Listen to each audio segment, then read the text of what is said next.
अस्सलाम वालेकुम and welcome back to my YouTube channel ask with Bilal. This is your host Bilal Niazi. और आज हम जिस वीडियो के ऊपर रिएक्शन देने वाले हैं गाइस, वो कुछ वीडियो का टाइटल यूं है कि Germany tells India what to do in Rahul Gandhi case, interference in India's internal affair. Guys ये है कुछ टाइटल, क्योंकि मैंने एक और वीडियो के ऊपर भी रिएक्शन दिया था। उस वीडियो में यूँ बताया गया था कि राहुल गांधी ने अपने एक जलसे में नरेंद्र मोदी, जो मोदी एक सीरीज़ चलती आ रही है, मोदी ख़ानदान है या मोदी जितने भी लोग हैं, तो उनको चोर बोला है, उनको डकैत बोला है। तो इसके ऊपर उनके ऊपर केस कर दिया गया और आफ्टर दिस उनको उनकी सीट से हटा दिया गया और वो काफ़ी उनके लिए परेशानी का बायस बना है। और जो अब टाइटल सामने आ रही है, न्यूज़ सामने आ रही है कि जर्मनी इंडिया को बता रहे हैं इंटरनेशनल इंटरफेयर हो रही है, इंटरनेशनल इंटरफेरेंस हो रही है इंडिया के केस में। तो आइए जानते हैं, ये बड़ी एक दिलचस्प सी न्यूज़ आई है, तो क्या इस वीडियो में हमें पता चलता है और कितना हमारी इन्फॉर्मेशन में इजाफा होता है। और बने रहिएगा हमारे साथ। अगर आप चैनल पर नए हैं तो चैनल को सब्सक्राइब कर दीजिएगा, लाइक कर दीजिएगा, बेल आइकन जरूर दबाइएगा। सो 3, 2, 1 हियर वी गो।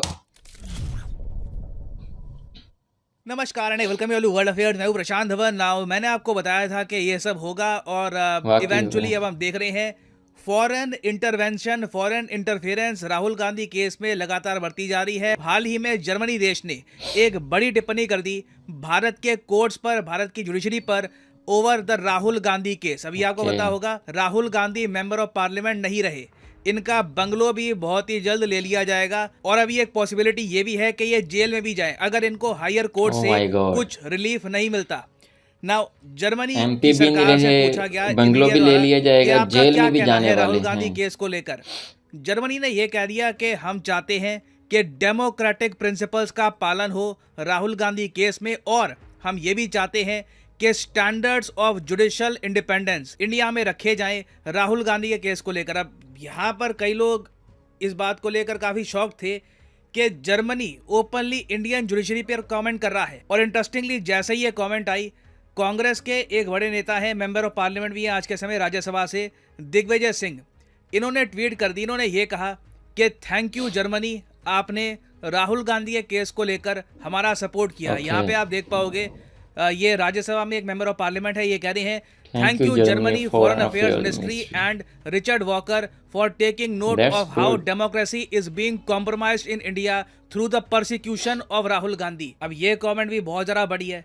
जैसे ही ये कमेंट इन्होंने करी ट्विटर पे, भारत में जो लॉ मिनिस्टर है, जो हमारे कानून मंत्री हैं, इनको खुद कमेंट करनी पड़ी, रिप्लाई करना पड़ा। यहाँ पे आप देख पाओगे किरण रिजिजू कह रहे हैं कि फॉरेन पावर्स को इनवाइट किया जा रहा है इंडिया की जुडिशरी में, इंडिया के एक इंटरनल इशू पे कमेंट करने के लिए। Thank you Rahul Gandhi for inviting foreign powers for interference into India's internal matters. Remember, याद रखिए, भारत की जुडिशरी को इन्फ्लुएंस नहीं किया जा सकता बाहर की ताकतों से। ये बड़ी स्टेटमेंट है। अगेन यहाँ पे आपको समझना होगा, कोई जर्मनी में मीडिया का आर्टिकल वगैरह पब्लिश नहीं हुआ, स्टेटमेंट आई है जर्मनी के विदेश मंत्रालय से, उसके ऊपर टिप्पणी करी है इंडिया के एक मेंबर ऑफ पार्लियामेंट ने। फिर भारत के जो लॉ मिनिस्टर हैं ये कहते हैं छोटी सी न्यूज़ आती है और भारत के जो हर जगह ना इनको आप बाहर की आग लग जाती है, हर बंदे को अपनी अपनी पड़ जाती है। और साथ ही साथ इंडिया ऐसा फॉरेन इन्फ्लुएंस टॉलरेट नहीं करने वाला। ना आपके सामने ये सारा इशू बहुत कंट्रोवर्शियल हो चुका है। हालांकि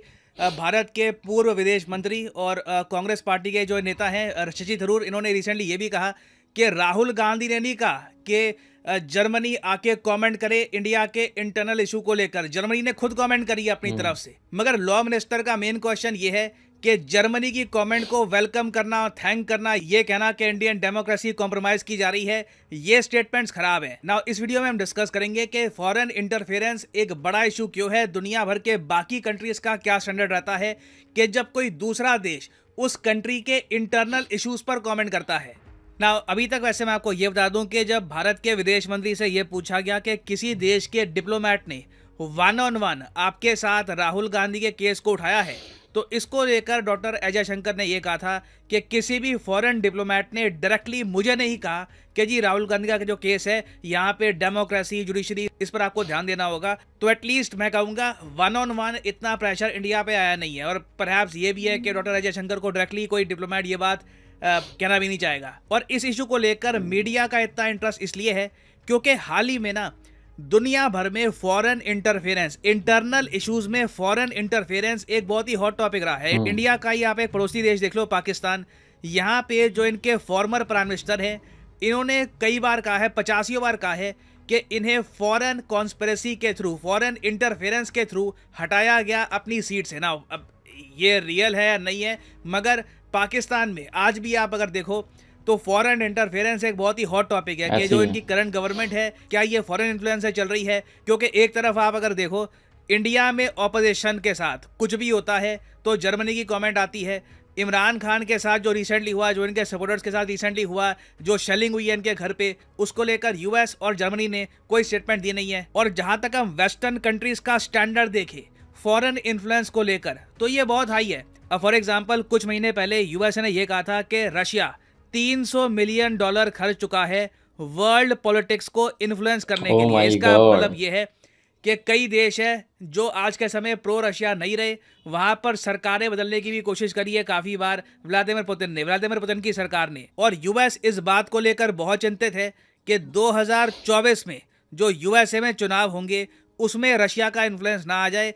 क्योंकि जो बाइडेन का स्पेशली ये मानना है कि व्लादिमीर पुतिन चाहते हैं कि वापस डोनाल्ड ट्रंप पावर संभाल ले यूएसए में। तो ये यूएसए के स्टैंडर्ड्स हैं, इसको लेकर इन्होंने कई रशियन फर्म्स को बिल्कुल सैंक्शन कर दिया है, लॉज बनाए अपने देश में रशियन इन्फ्लुएंस को रोकने के लिए, ताकि यूएसए के इंटरनल अफेयर्स बिल्कुल अनटच्ड रहे। यूएसए की जनता, यूएसए की जुडिशरी पर किसी बाहरी ताकत का 1% भी इन्फ्लुएंस ना आए। ये यूएसए के स्टैंडर्ड्स हैं। कनाडा को आप अगर देखो, कनेडियन सरकार को कहीं से ना, आप कह लीजिए एक रिपोर्ट मिल गई, एक इनको कहीं से इंटेलिजेंस इनपुट मिला कि चाइना इनके इंटरनल इश्यूज पर अपना इन्फ्लुएंस बढ़ाने की कोशिश कर रहा है। तो कनाडा की विदेश मंत्री ने डायरेक्टली चाइना को यह कह दिया कि कनाडा इस टाइप का इंटरफेरेंस टॉलरेट नहीं करेगा। और ये बड़े देशों की मैं बात कर रहा हूँ, छोटे कंट्रीज भी आप देख लीजिए, चाहे बांग्लादेश भी क्यों ना हो, बांग्लादेश के जो विदेश मंत्री हैं ये भी खुल के कहते हैं कि हम कभी भी फॉरेन इंटरफेरेंस अपने इंटरनल अफेयर्स में टॉलरेट नहीं करेंगे। और एशिया में ये आप नोटिस करोगे कई देश हैं, कई काफ़ी डेवलप्ड देश हैं, वो लॉज पास कर चुके हैं अपने देश में जिससे कोई भी फॉरेन इंटरफेरेंस इनके देश में नहीं होगा। और ऐसे कानूनों को ये बनाकर बहुत ही अग्रेसिवली फॉलो करते हैं। मान लीजिए जर्मनी कल को सिंगापुर के किसी केस पर कमेंट कर दे, इनके इंटरनल कुछ इलेक्शन पर केस पर, सिंगापुर की सरकार अग्रेसिवली जर्मनी को काउंटर करेगी। सेम केस आपको मिलेगा ऑस्ट्रेलिया में। ऑस्ट्रेलिया ने एक प्रॉपर फॉरेन इंटरफेरेंस कानून पास किया था 2018 में, और हाल ही में इस कानून को अब और ज़रा स्ट्रॉन्ग करने की भी ये बात कर रही है। ऑफ कोर्स अब ऑस्ट्रेलिया का ये कहना है कि इसका सारा फोकस है चाइना पर, मगर जब भी आप ऐसे कानून बनाते हो ना तो कहीं ना कहीं प्रेस फ्रीडम कम होती है, क्योंकि इससे आप अपने प्रेस को भी कहते हो कि एक पर्टिकुलर इंटरनल इशू पर फॉरेन पावर का जो पॉइंट ऑफ व्यू है आप हमारे देश के सामने नहीं रखोगे। इसका मतलब ये नहीं है कि उस कंट्री ने कहा क्या है उसको रिपोर्ट भी नहीं करना। मगर देखो अब जर्मनी का केस ले लो, जर्मनी की कमेंट आ गई, कमेंट आने से कुछ इतना प्रभाव पड़ता नहीं है, मगर इससे थोड़ा बहुत जर्मनी की इंटेंशन के बारे में पता लगता है। जर्मनी एक पावरफुल कंट्री है, जर्मनी के पास बहुत सारी सॉफ्ट पावर है, इनका मीडिया बहुत बड़ा है। कल को इनका मीडिया, इनके जर्नलिस्ट लेख लिखने स्टार्ट कर दे, रिपोर्ट्स पब्लिश करनी स्टार्ट कर दे, स्टेटमेंट्स देनी स्टार्ट कर दे इस केस को लेकर, और इंडियन जुडिशरी पर प्रेशर डालना स्टार्ट कर दे कि देखिए दुनिया देख रही है, आपको सही फैसला सुनाना होगा राहुल गांधी के केस को लेकर। तो ये सब पॉसिबिलिटी है, इसलिए पूरा देश अलर्ट हो जाता है। इवन हमारे लॉ मिनिस्टर भी कह रहे हैं कि ऐसी फॉरेन इंटरफेरेंस हम टॉलरेट नहीं करेंगे। तो अब यहाँ पे आप पूछोगे इंडिया को क्या करना चाहिए। देखो हम लोग एक प्रॉपर डेमोक्रेसी है, और हमारे लिए एक बहुत ही इम्पोर्टेंट काम ये है कि जो डेमोक्रेसी के 3 मेन पिलर्स हैं इनको हम सिक्योर करके रखें। उसके अलावा कहा जाता है कि एक डेमोक्रेसी का चौथा पिलर भी होता है, ये है मीडिया। नाउ मीडिया को फॉरेन इन्फ्लुएंस से बचाने के लिए एक काम हमने ये किया हुआ है कि जो फॉरेन डायरेक्ट इन्वेस्टमेंट है हमारे न्यूज़ आउटलेट्स में, डिजिटल मीडिया सेक्शन में, इसको हमने 26% तक रोका हुआ है, ताकि कल को कोई चाइनीज़ या फिर अमेरिकन कंपनी ऑल टुगेदर हमारा कोई बड़ा मीडिया हाउस बिल्कुल परचेज ना कर ले। अब इसके बाद ना यहाँ पे बात करते हैं जुडिशरी की। मेरे हिसाब से भारत की जुडिशरी को फॉरेन प्रेशर से बचाना बहुत बहुत ही ज़्यादा इम्पॉर्टेंट है। क्योंकि देखो कल को कोई सरकार हमारे लेजिस्लेचर मतलब के पार्लियामेंट पर कोई कमेंट कर दे कि जी ये लॉ सही से पास नहीं हुआ वगैरह, इसका जवाब आप दे सकते हो। पार्लियामेंट है, अपने आप आराम से झेल लेगा।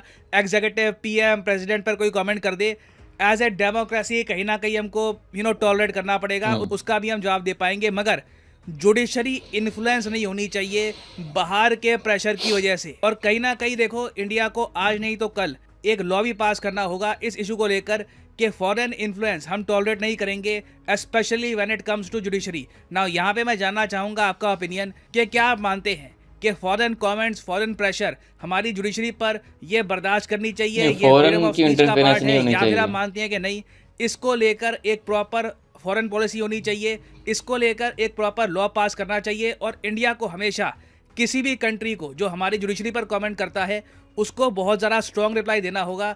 ये नीति हमको अपनानी होगी, तभी हम डेमोक्रेसी के इस इंपॉर्टेंट पिलर को डिफेंड कर पाएंगे। लिखिएगा इसके बारे में कमेंट सेक्शन में, मैं जानना चाहूँगा आपका ओपिनियन।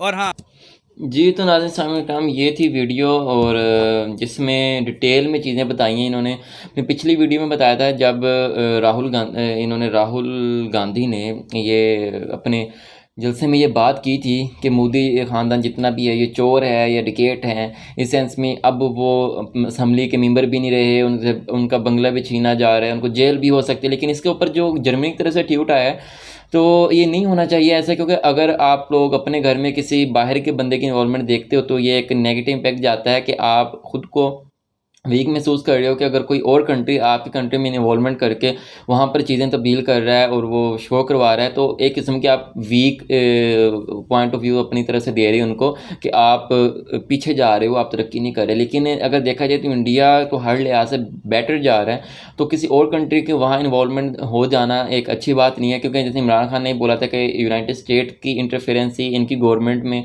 इनको PM से उनको हटाने में, तो देखा जाता था कि अब हालात क्या जा रहे हैं पाकिस्तान के, उनके छोटे से एकदम से, और पाकिस्तान में क्या सिनेरियो चल रहा है सारा।